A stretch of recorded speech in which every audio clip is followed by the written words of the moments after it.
we have now learned why the Irish Cultural Center in Utica temporarily closed on Friday. The center has lost its liquor license, but officials are hopeful it will get reinstated as early as this week. Here's News Channel 2's Gary Lipitor with more on your top story. ABC Board, the Alcohol Beverage Control Board, said, we got to work this out, and they asked for us not to serve alcohol after Thursday. Vaughn Lang, a developer out of the Syracuse area, is a familiar face here in Utica, as over the past few years he has pumped in a lot of his own money into building the Irish Cultural Center. And now he's helping the ICC deal with the issue of losing its temporary liquor license. There's been so many rumors, so many people jumping to the conclusions that I thought that I'd come down and tell it from the horse's mouth, so to speak. I know that on Thursday there was some conception of the control that the pub had over the museum. The museum is on the second floor, pub's on the first, and the hours of operation of the museum vis-a-vis the hours of operation of the pub.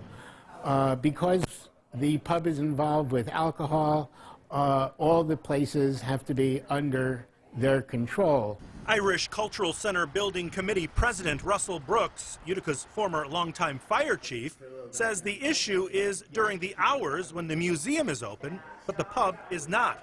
He says there is a way patrons of the museum can make their way downstairs to the tavern where there's alcohol.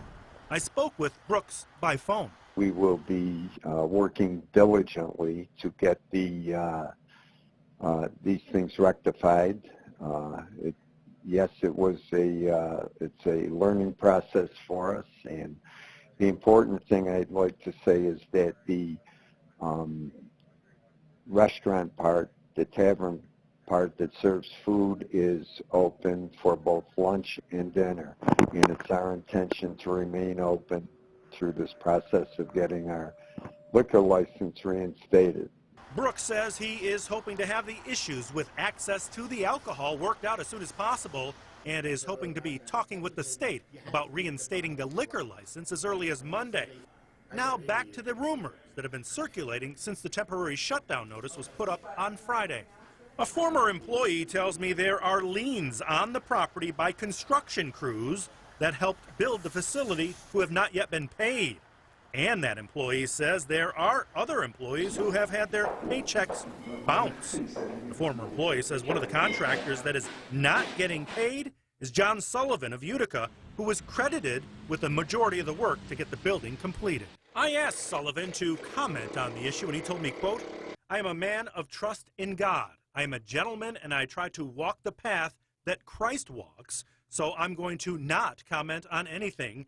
I have nothing negative to say about it." End quote. And as far as Vaughn Lang, the developer who is supposed to pay Sullivan and the other contractors, he says there is at least one lien on the property, but would not comment on whether Sullivan was paid what he was due. And as far as people not getting paid who work at the pub and the Irish Cultural Center, Vaughn Lang says there was a mix-up with money not being deposited in the bank, but he is working on moving to a new bank. In Utica, Gary Lipitor, News Channel 2. Volunteer